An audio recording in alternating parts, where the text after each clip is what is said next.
अपने मन पसंदीदा channel mix GK by GK Agarwal sir के माध्यम से बताने जा रहे हैं कि किस प्रकार से एपीकल्चर में शहद निकालने की क्रिया होती है, शहद किस तरीके से निकाला जाता है।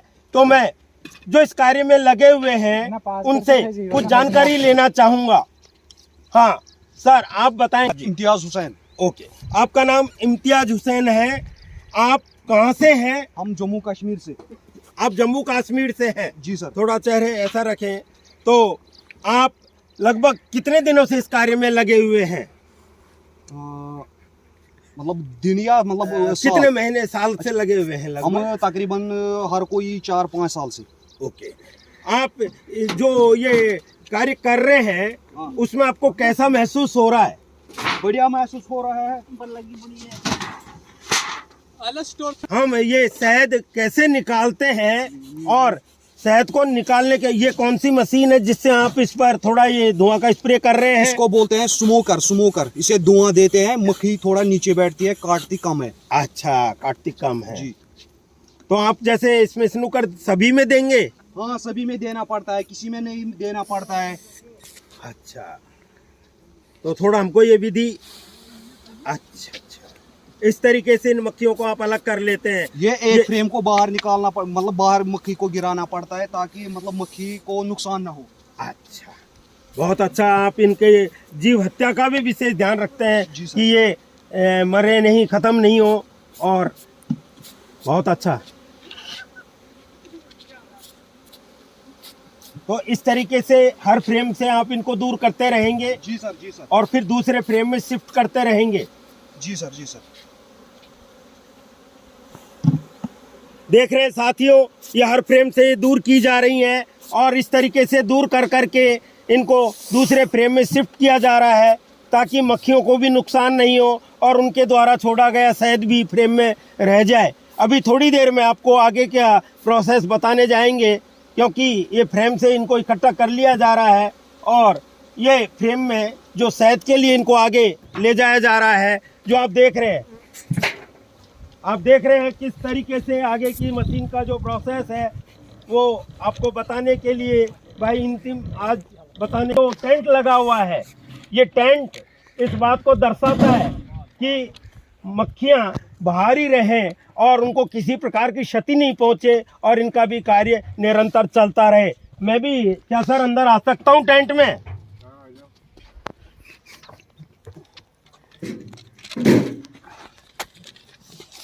अब मैं इस टेंट में आ चुका हूँ और मैं भाई, आपका शुभ नाम सर? इलियास अहमद मीर। हाँ, आप इलियास जी हैं और वो प्रोसेस बता रहे हैं जिससे कि शहद तैयार किया जाता है। श्रीमान जी, आप कहाँ से हैं? आप कहाँ से हैं? जम्मू कश्मीर। अच्छा, जम्मू कश्मीर से हैं। ये आप क्या कर रहे हैं फ्रेम पर, थोड़ा बताने का? ये सील काटते ऊपर से, इससे शहद जो है हाँ वो निकलेगा फिर। हाँ, तो थोड़ा इसको प्रोसेस बताएं कि कैसे इनको अलग करते रहेंगे। पहले सील काटेंगे, थोड़ा जोर से बताएं ताकि हमको थोड़ा समझ में आए। और पहले सील काटेंगे, हाँ। फिर इसमें डालेंगे मशीन में। अच्छा, फिर उसको घुमाएंगे। जी जी।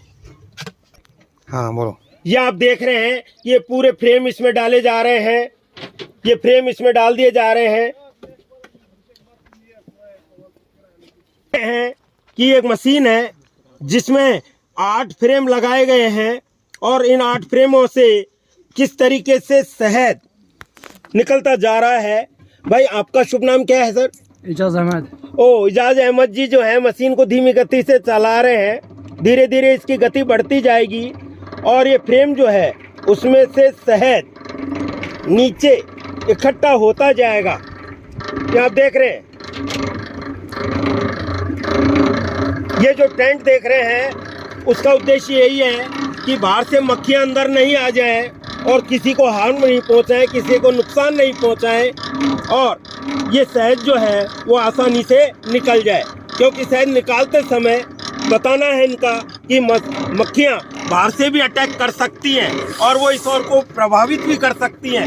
अतः उनसे बचने के लिए हम टेंट के अंदर हैं और मशीन का कार्य भी टेंट के अंदर ही चल रहा है। अब भाई इंतजाम जी जो हैं वो इन्होंने गति रोक दी है और इससे जो शहद है वो निकल चुका है। ये फ्रेम आप देख रहे हैं ये बिल्कुल खाली हो चुके हैं। ये फ्रेम जो है वो बिल्कुल खाली हो चुके हैं, इनमें अब शहद नहीं है। धीरे धीरे इस मशीन में ये जो जितना भी शहद था वो इकट्ठा हो चुका है। स्मोकर देख रहे हैं वापस दूसरी पेटी की तरफ आ गए हैं, जिसमें पहले वाले वीडियो में हमने बता दिया था कि किस तरह से रानी मक्खी वगैरह जो अंडे देती है और यहाँ पर ये शहद बनता है और शहद बनने के बाद किस तरीके से अंत में यहाँ पर स्मोकर लगा करके फ्रेम से निकालते हैं, जिसके बारे में हमने पहली पेटी से भी आपको बताने का प्रयास किया था। इसी तरीके से वापस से जो मक्खियों को नुकसान नहीं हो और इनको साफ़ कर लिया जाता है। ये आप देख रहे हैं इस तरीके से इनको साफ़ कर लिया जाता है और इनको साफ़ करने के बाद वापस स्मोकर से स्मोक दे करके इनको इकट्ठा किया जाता है और वही प्रोसेस जो मशीन में चल रहा है वहाँ ले जाया जाता है। मैं आपसे जो आप इस कार्य में लगे हुए हैं वह शहजादी आपसे पूछना चाहूँगा कि आप इस शहद को बेचते कहाँ पर हैं? राजस्थान में ही। हम राजस्थान में ही बेचते हैं। आप जम्मू कश्मीर और उधर की तरफ नहीं लेकर जाते इसको? ना इधर ही। अच्छा, आपको यहाँ पर ये क्या भाव पड़ जाता है? मतलब आपसे कोई यहाँ पर खरीदने आता है या आप बेचने ही जाते हैं? ना खरीदने आता है व्यापारी। व्यापारी खरीदने आता है जी। वो कहाँ से आते हैं? वो राजस्थान से ही आते हैं। राजस्थान से आते हैं। और आपको लगभग क्या भाव पड़ जाता है इसमें? पिछले साल 150, इस साल तो बोलता है 70-80। इस साल 70-80 में? ओ, तो ये तो 2001 में भी 70-80 का भाव था। तो इसका मतलब इस साल कोई आपको विशेष लाभ नहीं हो रहा है। बराबर। इस साल रेट वापस डाउन कर दिया। ओ, वापस डाउन कर दिया है। आपको जो ये सरकार है क्या उसकी तरफ से भी कोई अनुदान या मदद मिलती है? कुछ नहीं मिलता है सरकार की तरफ। इस कार्य में कोई मदद नहीं मिलती है आपको? कुछ नहीं। और इस व्यवसाय का भविष्य कैसा है? बहुत खराब। इस व्यवसाय का भविष्य आपको कैसा लगता है? मतलब इस साल रेट होगा, इससे तो लगता है ये बंद ही हो जाएगा। ओ, यदि ऐसा ही रेट रहा, अगर ऐसा ही रेट रहा तो ये मतलब कोई नहीं करेगा। तो धीरे मतलब धीरे बाल बच्चे छोड़ के फिर मतलब बचेगा कुछ नहीं, क्या फायदा है फिर? बिल्कुल बिल्कुल, ये बात तो है। तो वैसे आप क्या इसमें अपने बच्चों को भविष्य में इस कार्य में, इस एपीकल्चर कार्य में लगाना पसंद करेंगे? कौन करेगा ऐसा? मतलब अपने बाल बच्चों को इसका मतलब काम में लगाएगा। लेकिन यदि सरकारी अनुदान मिल जाए फिर या तो सरकार कुछ ध्यान देना शुरू करे तो क्या आप इस और ध्यान देंगे? फिर क्या, फिर तो देंगे। फिर देंगे। फिर देंगे। लेकिन अभी तक ऐसा कुछ नहीं है। अभी तक ऐसा कुछ भी नहीं है। आपने जितनी मेहनत की है उसके हिसाब से भी आपको उतना नहीं मिला है। मतलब फिलहाल मतलब जो रेट चल रहा है, जैसे मतलब फिलहाल तो जेब से ही पैसे देने पड़ेंगे, किराए वराए सब जेब से देना पड़ेगा। लगभग आप कितने व्यक्ति इस कार्य में लगे हुए हैं? यहाँ पे हम 7 बंदे हैं। और इन्हीं जंगलों में आपको रहना पड़ता है? इन्हीं जंगलों में। ओ, बहुत मुश्किल है। बहुत मुश्किल है। तो पीने का पानी भी यहाँ तो उपलब्ध नहीं है जैसा मैं देख रहा हूँ। फिर दूर दूर से लाना पड़ता है पानी, क्या करेंगे? मैं तो ये देख रहा हूँ कि आसपास में शायद किलोमीटर 2 किलोमीटर तक भी 2 किलोमीटर 3 किलोमीटर भी जाना पड़ता है दूर पानी लाने के लिए। खाना मतलब चावल रोटी आटा वाटा। ये तो कहीं कहीं पर खेत, कहीं कहीं पर निर्जनता नजर आ रही है। ये तो क्या करे, काम ही ऐसा है। फिर भी मतलब इस साल तो रेट की वजह से परेशानी हो गई बहुत। तो लगभग ये कितनी पेटियों से लगभग 1 बाल्टी शहद निकल जाता है? ये सब कुछ मौसम पे दारमदार है। मतलब जैसा मौसम रहेगा वैसा शहद बनता है। जी जी। तो आप फिर भी ये बताने का प्रयास करेंगे कि सामान्यतः औसतन कितनी पेटियों से 1 बाल्टी शहद निकल जाता है? 4 पेटी से 1 बाल्टी शहद निकलता है। और 1 बाल्टी में लगभग कितना शहद आता है? 1 बाल्टी में 30 केजी शहद आता है। 30 केजी शहद आता है। तो ये तो बहुत ही आपके लिए परेशानी का भी है। सर्दियां भी बहुत है इस बार, तो टेम्परेचर भी 8 और 6 डिग्री तक आपका है और खुले में तो हो सकता है आपको 5 और 4 डिग्री तक भी।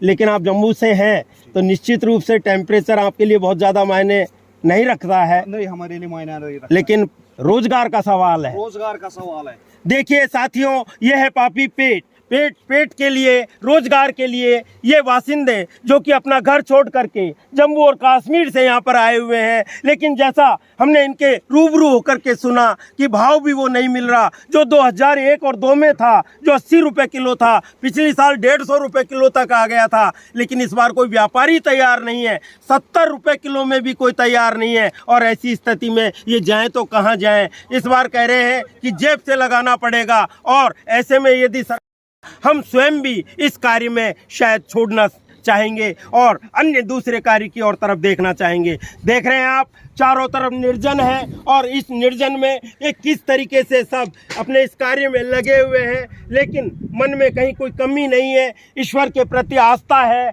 और जो परमपिता परमेश्वर, जो गॉड अल्लाह जो देंगे, उसी के आधार पर इनका मानना है कि वो उसने हमारा पेट दिया है तो चुग्गा भी देगा। और हम निश्चित रूप से कोई बात नहीं, इस बार नहीं तो अगली बार ज़रूर लाभ में रहेंगे और प्रयास करेंगे आने वाले समय में जम्मू और कश्मीर में जो सेब से निकलेगा, यूपी में जो लीची से निकलेगा, उससे हम कुछ फ़ायदा उठा पाएँ। और आप देख रहे हैं कि आपको ये सत्य जानकारी देने का ही हमारा प्रयास रहा, और इसीलिए मैं कहूँगा कि आप सभी ने ये वीडियो में बहुत कुछ सीखा, समझने का प्रयास किया, धैर्य रखा, और प्रथम से अंतिम समय तक आप जुड़े रहे। आप देख रहे हैं कि इस जंगल में जहाँ की कोई साधन नहीं है, मैं भी अपने स्कूटर के माध्यम से यहाँ पर पहुँचा हूँ, लेकिन सिर्फ तो आपको सत्य जानकारी देने के लिए कि किस प्रकार से ये शहद बनता है। बहुत बहुत धन्यवाद। अंत में मैं शहजाद जी और आपकी टीम का, इंतजाम जी और आपकी टीम का बहुत बहुत धन्यवाद दूंगा